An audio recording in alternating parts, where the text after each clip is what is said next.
In today's video, I want to show you guys this Browey 600 watt hour power station with a built-in solar panel.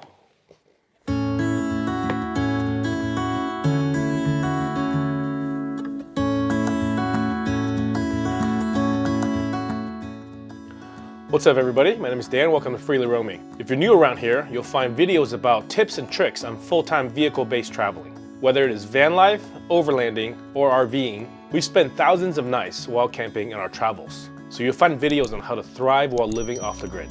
Lastly, I'd love to share my decades-long content creation experience as an adventure travel creator.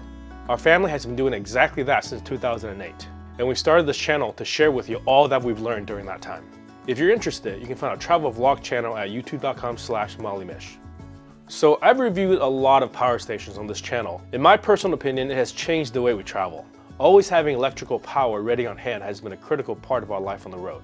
For the majority of these power stations, they all sort of have the same form factor. For a while they were called solar generators, and to me that's always been kind of a misnomer because a lot of these solar generators don't actually come with solar panels. And they're called generators because, like a gas power or a diesel powered generator, it provides electricity. But a more appropriate name that has been adopted around the industry is power station. Because they are just batteries that has to be plugged in to recharge, calling them a solar generator is really not appropriate. Until this Browey product that I received. Oh, this is pretty heavy. This is actually something that I will call a solar generator because it has an integrated solar panel. However, I will say, just like these little portable battery banks that you can put in your pocket that has a little built-in solar panel on it, this folding solar panel setup isn't that practical as a sole source of power. However, in a pinch, this actually will charge up this power station partially. Because what you have here is a 615 watt hour battery. It's a lithium iron phosphate, but this solar panel is only 30 watts. To probably charge up this power station, you're going to need at least 100 to 150 watts of solar. So before we get too far into it, let me give you guys a closer look on this unit, and I'll give you guys the specs on what it all has. Like I said, this is a 615 watt hour, more specifically 614.4 watt hour battery bank.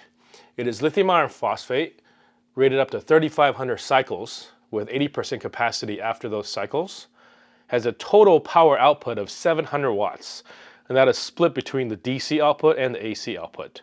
The built-in solar panel is rated for 30 watts. To charge this, you will use the DC input. There is only one DC input port, and it's a DC 5521 port. And that DC input port has a range of 12 to 24 volts at up to 4.5 amps. The most you can put into that port is 108 watts. So that's actually quite slow, but we'll get back to that a little bit later. The AC output is a pure sine wave inverter.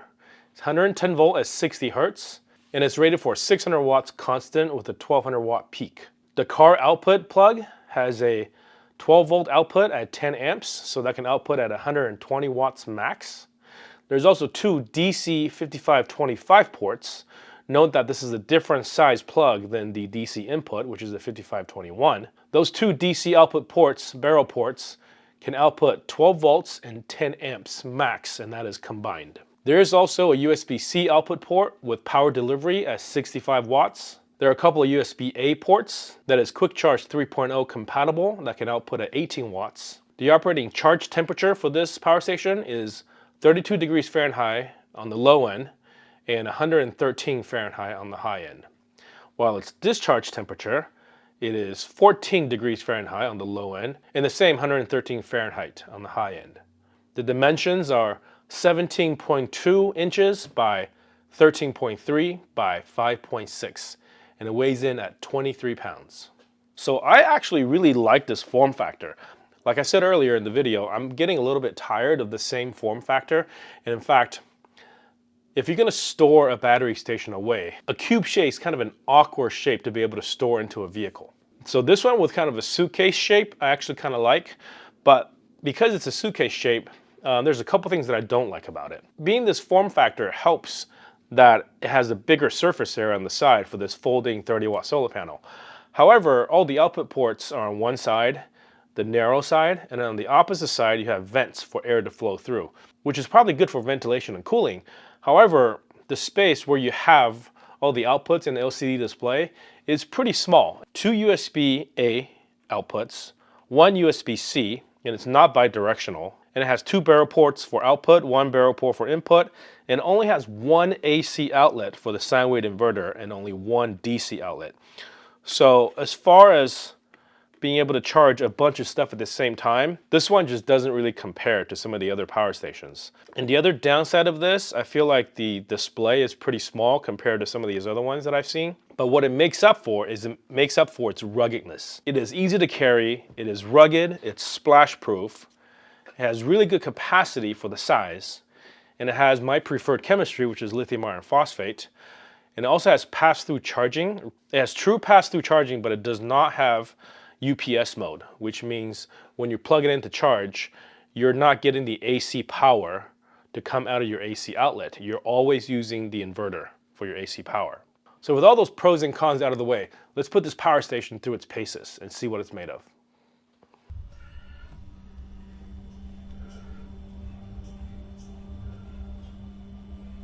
Looks like it's not a regulated output, 11.5 volts. We'll see how it goes when it gets lower. This is holding at 11.5 volts. It says I'm drawing 115 watts here, and it says on the power station that I'm drawing 123.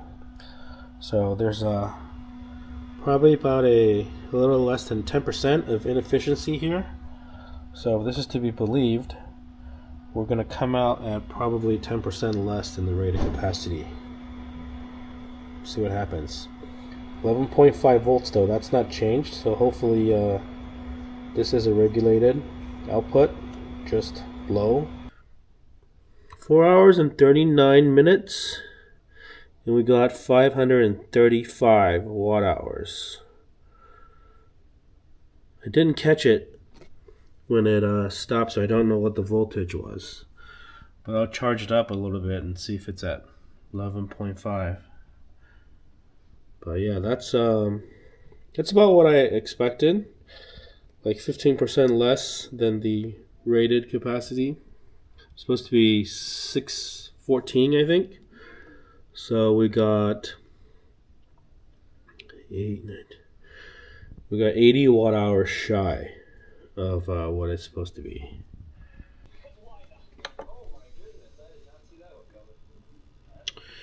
Okay, 11.4 volts. So it is kind of regulated at 11.4, 11.5 volts. It's a bit low, but at least it doesn't drop to something super low like below 10. Oh, yeah, look at that, 11.5. So I just put a little bit of charge back in so I can see what the voltage is when it's really low like that.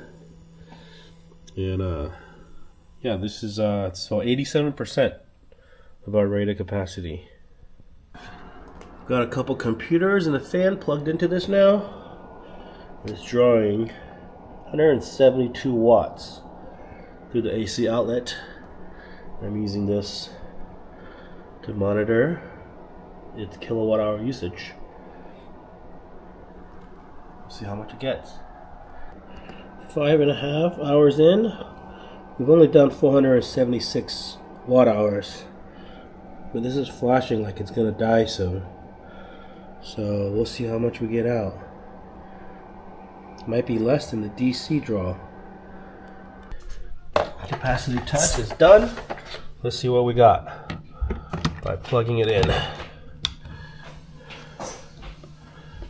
Oh, I think we just passed it.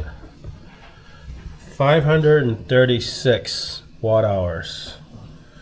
That's pretty close to the DC output as well, so it's about the same amount of overhead between the DC and the AC out on this unit. There you go, that's the Browey C600 portable power station with the built-in 30-watt solar panel. I really like it. I think it's a really cool device. I do wish that they would modernize it, add some more of these features that new modern power stations have. Besides the solar panel, does feel kind of outdated. Because of that, I would say that this is not good for multiple people to use because of the limited output capabilities. meaning the plugs that you can physically plug into. Because it has a 600 watt capacity, you could plug in a power strip if you wanted to run, let's say, 3 computers that's charging at 200 watts each. But that's just something else you have to bring. What it is good for, I think it's great for car camping because it will pack really nicely in the trunk of a car. It has great capacity, but it does charge pretty slow. At a maximum charge rate of 108 watts, this will take easily 5, 6, 7, maybe 8 hours to charge, depending on how fast you're charging it at. What this is not good for is probably not good for a power backup system that you're going to use at your house or your apartment. It does have reasonably good capacity. I would say this is probably like a medium size power station, with the higher ends being over 1,000 watt hours. And some of these lower ends that I've been trying throughout the summer has been around the 200 to 300 watt hour range. And I feel like those power stations run out of battery entirely way too fast. So it's nice to see this one has plenty of battery capacity for a power station this size. So there you go, that's the Browey C600 power station. If you have any questions, feel free to ask them in the comments below. If you want to get more specs and see more photos of this, I'll put links in the description on where to buy one and also to the manufacturer's website as well. Thanks as always for watching. Hope you guys are having a good day. I'll see you in the next video.